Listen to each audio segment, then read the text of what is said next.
Seja bem-vindo a mais um dia do Clique 365. Eu sou Alan Henrique e o Clique é um desafio onde eu trago durante 365 dias consecutivos uma ideia que quando eu aprendi e ela passou a fazer parte da minha vida, ela parece que clica, aquele som que faz quando uma peça encaixa no lugar certo dela.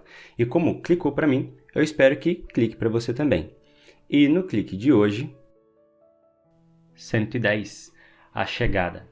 Pois bem, esse filme é um filme que eu gosto bastante. Nele, diferente dos outros filmes de invasão alienígena, esse não é uma invasão, é uma chegada. Tanto que está no próprio nome do filme.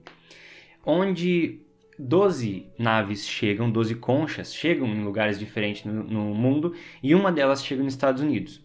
E todo mundo está com uma abordagem militar. Todo mundo está com medo da invasão. Mas se eles quisessem invadir, eles teriam feito igual Vasco da Gama fez o português quando chegou em Argel. Foi Argel na África, uma coisa assim. Ele atirou primeiro, explodiu um monte de coisa para depois se apresentar. Aqueles negócios lá foi nós que fez. Por quê? Porque demonstra a força, depois conversa. Qualquer hostilidade seria evitada, mas esses alienígenas que chegam não usam essa abordagem. Então, os Estados Unidos no filme, usa uma abordagem que eles pegam o matemático Ian Donnelly e a linguista Louise Banks. E eles, para poder conversar e entender o idioma. Assim como eles vão ensinando o inglês para os alienígenas, eles vão aprendendo o heptapodês, porque eles chamam eles de heptapod, que são 7 pés em... acho que grego, né? E aí, conforme eles vão aprendendo esse heptapodês, que é um negócio que faz um círculo, e esse círculo tá ali de propósito. A forma como o idioma deles é colocado tá ali de propósito. Porque o círculo não tem começo e nem fim. E conforme ela vai aprendendo o idioma deles, ela começa a ter visões que para nós antes parecem do passado, mas na verdade são do futuro.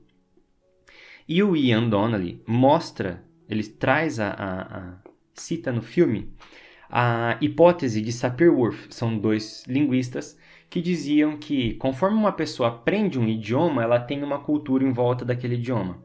E se ela passar a aprender um outro idioma, ela reprograma o cérebro dela e conforme a gente pensa, conforme o idioma que a gente tem, é a forma como a nossa cabeça estrutura o nosso pensamento. Bem, isso é verdade até um certo ponto e é verdade pelo seguinte, que a língua é uma manifestação da capacidade simbólica da nossa cabeça. O que é a capacidade simbólica? Eu posso falar para você lápis sem você ver e a sua cabeça interpreta essa palavra lápis como um símbolo para este objeto. Eu posso falar a palavra chave, aparece várias na tua cabeça, né? Agora, chave de carro. Viu como muda um pouco o formato? Agora, mesmo que você tenha pensado vários formatos, eu acho que você não pensou exatamente nesse formato específico que eu estou te mostrando aqui. Essa capacidade simbólica que consegue definir, mas não fixar as coisas, é a capacidade que o ser humano tem que o possibilita falar. E isso é o que possibilita pensar. Se a gente imaginar que o pensamento é o símbolo, então, todo o nosso pensamento se movimenta em torno de símbolos, então a nossa língua é o que faz com que nós podemos pensar.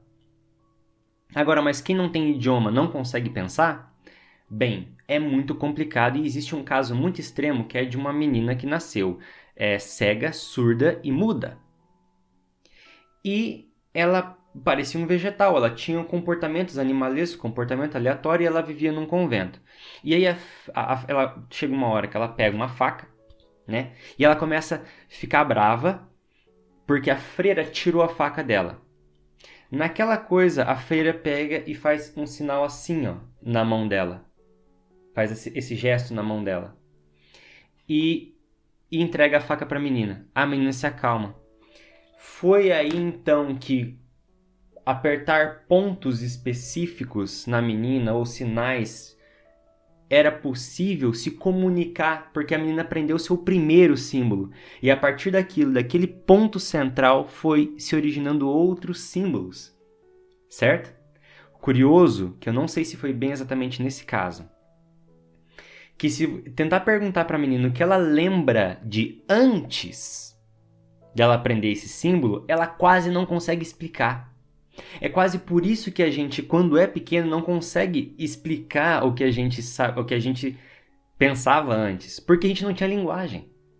Então, você vê que a linguagem está realmente bem atrelado ao pensamento. Mas não simplesmente a linguagem, mas por causa dessa força que a nossa mente tem, que a gente ignora quando a gente fala apenas linguagem e pensamento.